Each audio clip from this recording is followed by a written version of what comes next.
मेरे अज़ीज़ दोस्तों, मैं पूरी वजाहत के साथ इस बात को बता देना चाहता हूँ, मुझे किसी इंसान से नफ़रत नहीं है।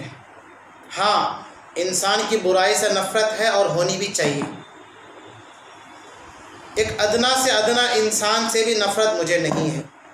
मेरे दोस्तों बुज़ुर्गों, हज़रत ख्वाजा माइनुद्दीन चिश्ती रहमतुल्लाह अलैह, इनका बड़ा एहसान है। हमारे मुल्क के हिंदुस्तान पर इनका बड़ा एहसान है। अल्लाह तबारक व तआला ने इनसे एक बड़ा काम लिया है। दीन का, मज़हब इस्लाम का एक बड़ा काम इनसे लिया है।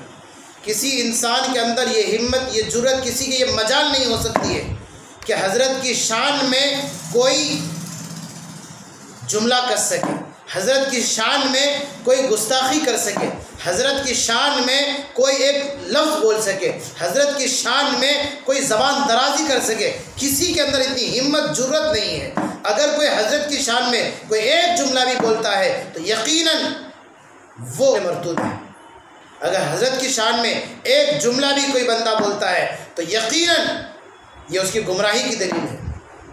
हज़रत की शान में अगर कोई गुस्ताखी करता वो फिर